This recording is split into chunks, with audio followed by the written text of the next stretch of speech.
Daniel chapter 8.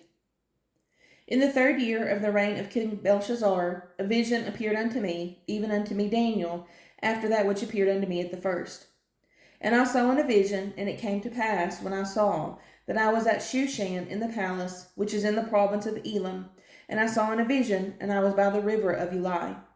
Then I lifted up mine eyes, and saw, and behold, there stood by the river a ram which had 2 horns, and the 2 horns were high, but one was higher than the other, and the higher came up last.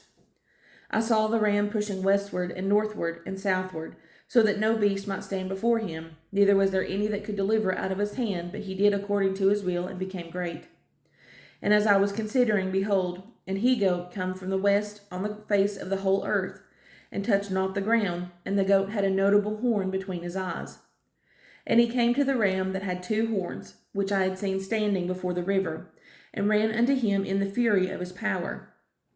And I saw him come close to the ram, and he was moved with choler against him, and smote the ram, and brake his 2 horns, and there was no power in the ram to stand before him. But he cast him down to the ground, and stamped upon him, and there was none that could deliver the ram out of his hand. Therefore the he-goat waxed very great, and when he was strong, the great horn was broken, and for it came up 4 notable ones toward the 4 winds of heaven.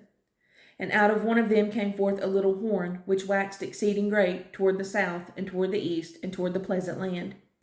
And it waxed great, even to the host of the heaven, and it cast down some of the host and of the stars to the ground, and stamped upon them. Yea, he magnified himself, even to the prince of the host. By him the daily sacrifice was taken away, and the place of his sanctuary was cast down.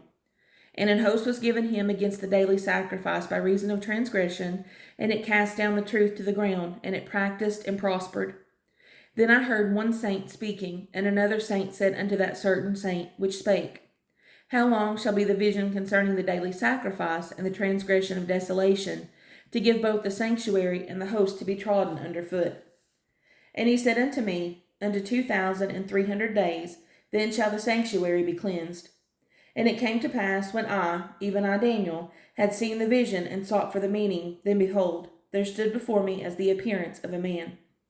And I heard a man's voice between the banks of Ulai, which called and said, Gabriel, make this man to understand the vision. So he came near where I stood, and when he came I was afraid and fell upon my face. But he said unto me, Understand, O son of man, for at the time of the end shall be the vision. Now as he was speaking with me, I was in a deep sleep on my face toward the ground, but he touched me and set me upright. And he said, Behold, I will make thee know what shall be in the last end of the indignation, for at the time appointed the end shall be.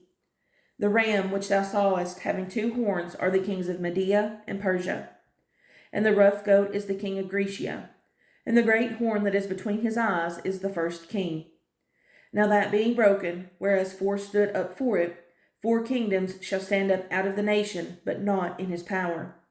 And in the latter time of their kingdom, when the transgressors are come to the full, a king of fierce countenance and understanding dark sentences shall stand up. And his power shall be mighty, but not by his own power. And he shall destroy wonderfully, and shall prosper, and practice, and shall destroy the mighty and the holy people. And through his policy also he shall cause craft to prosper in his hand, and he shall magnify himself in his heart, and by peace shall destroy many. He shall also stand up against the prince of princes, but he shall be broken without hand. And the vision of the evening and the morning which was told is true. Wherefore shut thou up the vision, for it shall be for many days. And I Daniel fainted, and was sick certain days. Afterward I rose up, and did the king's business, and I was astonished at the vision, but none understood it.